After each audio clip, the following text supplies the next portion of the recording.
Hey guys. All right, so the video down below is from CNN, and they put out a hit piece against Stephen Miller, one of the top advisors in the Trump White House, calling him a white supremacist.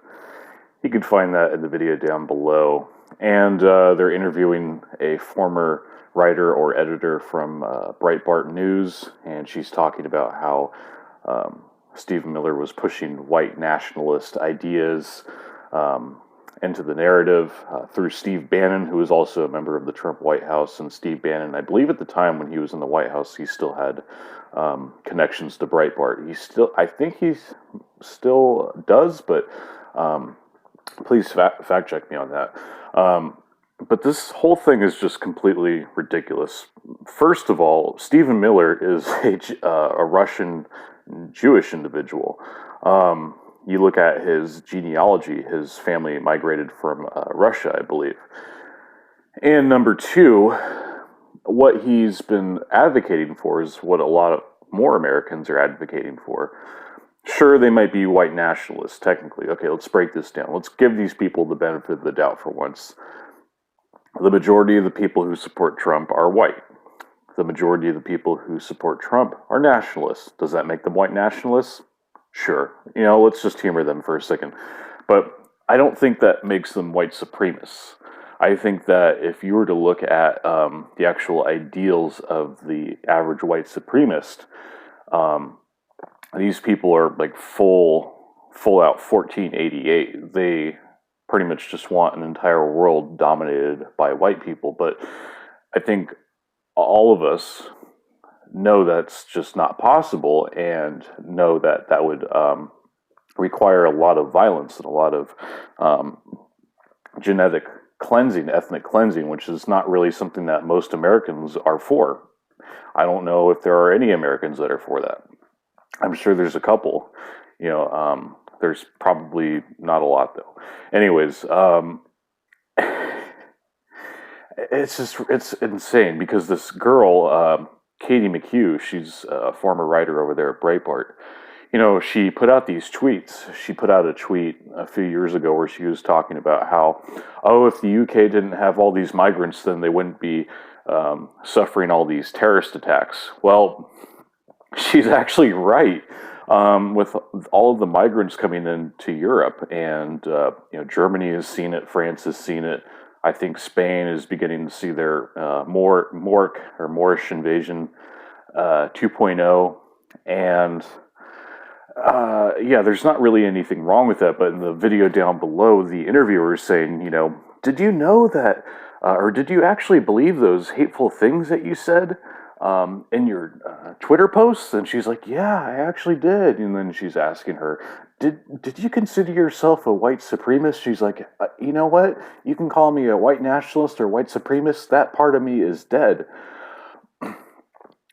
What this whole hit piece is trying to do, it's trying to accomplish two things. It's trying to defame Stephen Miller, as well as defaming the American people. Basically just trying to call all Trump supporters white supremacists.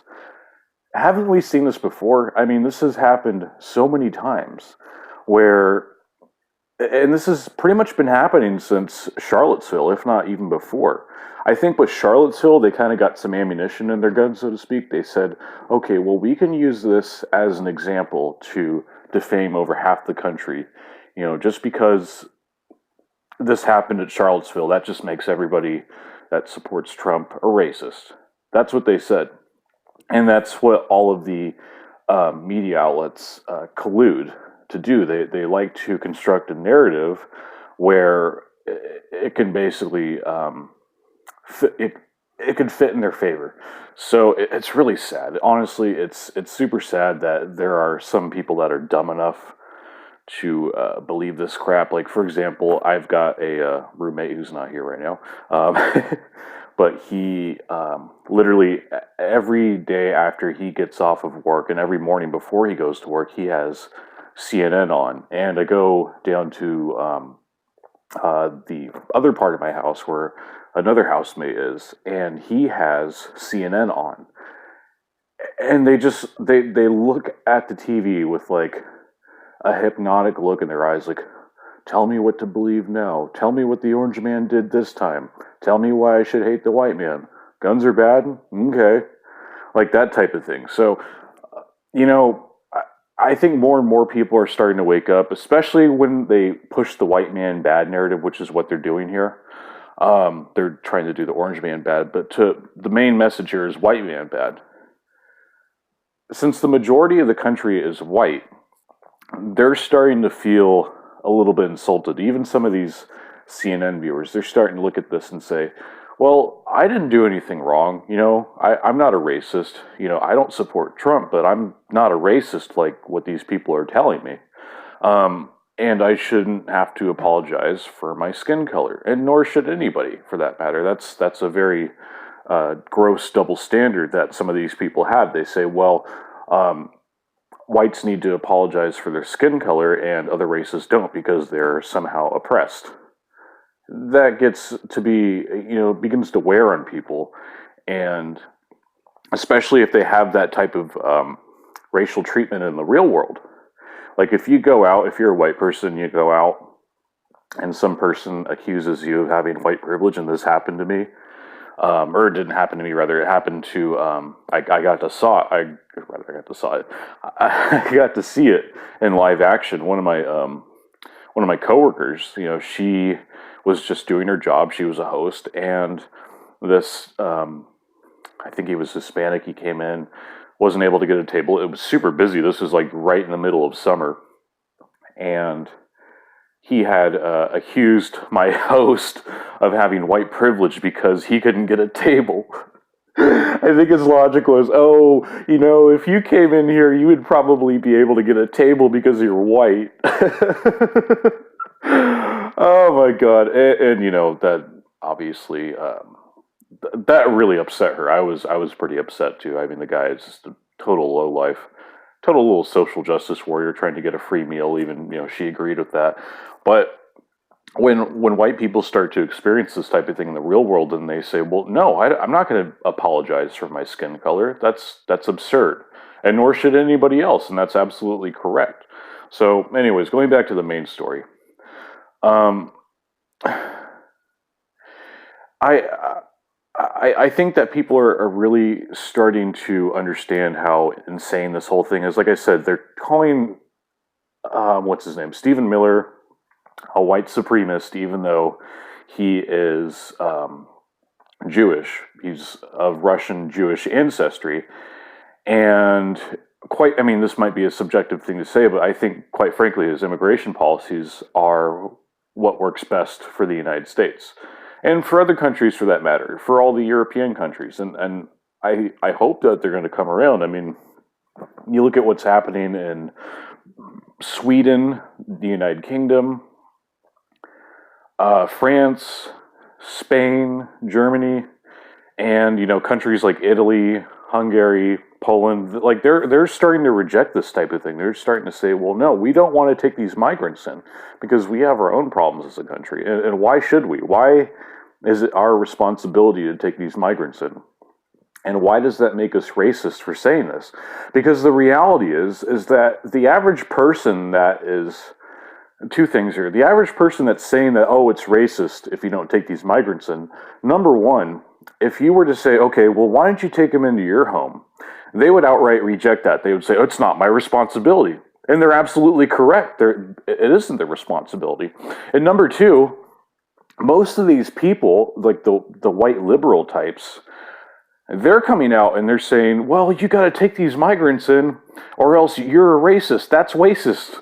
That's racist. They say this bullshit over and over again. And the reality is that these people themselves are the biggest racists. They believe that based on your skin color, you need to fit into a specific role. Like if you have darker skin, you best get on the plantation and vote Democrat because those evil white Republicans are going to put you all back in chains.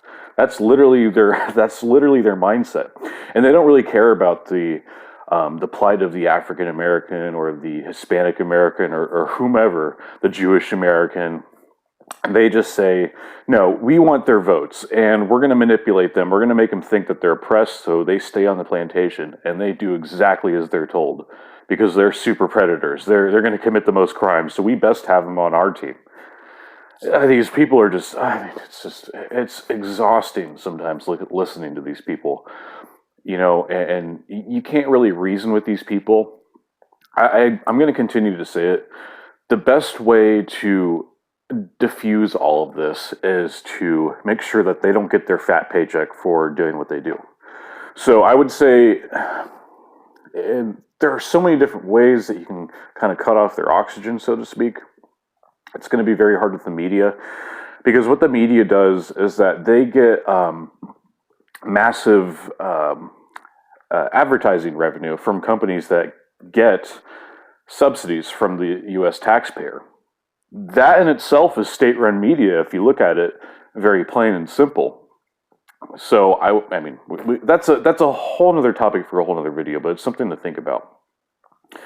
And I know I'm kind of all over the place in this video, but there is so much wrong with the video down below where they're calling Stephen Miller a white supremacist because of the immigration policies that he's talked about. I mean, he's even spoken out against the Statue of Liberty poem. Remember, there was Jim Acosta in the White House briefing room, and he was talking about, well, my Statue of Liberty poem, my tired and huddled masses or whatever.